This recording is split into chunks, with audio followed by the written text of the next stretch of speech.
salty sea, how much of your salt is made from the tears of Portugal. For crossing you, how many mothers cried? How many sons prayed in vain? How many brides were left unmarried? Just so you could be ours, O sea. These verses by Fernando Pessoa are more than poetry. They are memory, carved into the soul of a nation that once dared to face the unknown. The Portuguese did not sail with ships alone. They sailed with pain because the cost was real. They sailed with courage because every journey meant danger.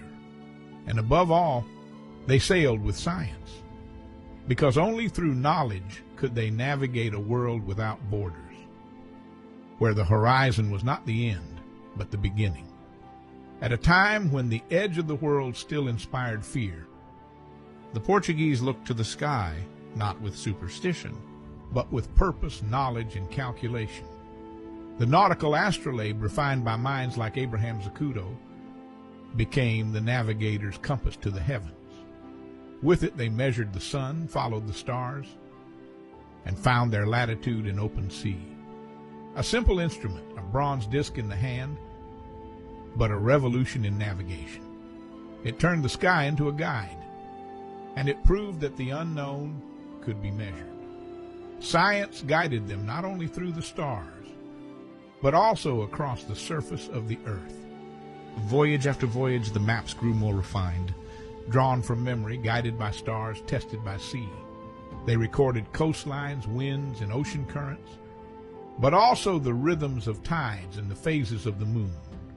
This allowed them to enter rivers at the right moment and avoid the hidden traps of unknown shores. These were not just drawings. They were memory turned into survival. They were maps that could save lives. But the sea was not only a path of discovery. It was also a stage of suffering. Scurvy, exhaustion, and storms tested every voyage. Behind every route, every ship, and every map were bodies worn by salt and souls stretched by time. Stagnant water mixed with filth. Rats and cockroaches shared the space with men. The stench was unbearable. Work was constant, rest rare.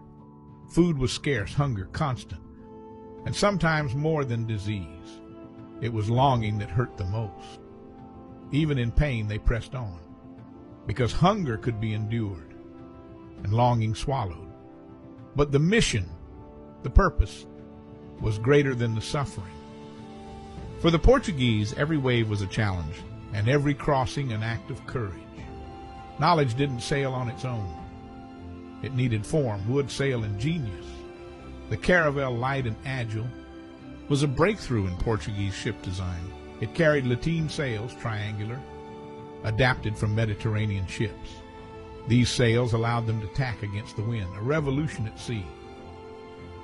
With such a ship, Gilles defied the unknown, and in 1434 passed Cape Bojador, conquering not just a point on the map, but the fear of the world's end. But the oceans were vast, and the caravels, though agile, couldn't carry the weight of empire. So came the Nile, heavier, broader, stronger. Built for long-distance voyages, it carried men, supplies, cannons, and ambition. With a Nile, Vasco da Gama reached India in 1498, linking Europe to the riches of the East. And in 1500, Pedro Alvarez Cabral crossed the Atlantic and reached the shores of Brazil. These ships faced storms, hunger, and time itself, and yet they endured. The Atlantic was no longer a barrier. It was a bridge to continents, to trade, and to history. But no ship commanded more awe than the Portuguese galleon. It wasn't just a vessel, it was a floating empire. Towering over the sea, clad in thick wood and iron, it sailed with rows of bronze cannons lining both sides. These were no ordinary weapons. Placed by skilled engineers, the artillery was designed for broadside fire, unleashing devastating volleys without the need for full reloading. Among them were the bombards, short-barreled, massive, and feared. And among the galleons one stood above all, the St. John the Baptist, a fortress at sea built in the shipyards of Portugal and feared across Europe. Among sailors, it became known simply as Botafogo, not a nickname but a reputation, a name forged in battle, remembered for the fire it unleashed and the silence it left behind.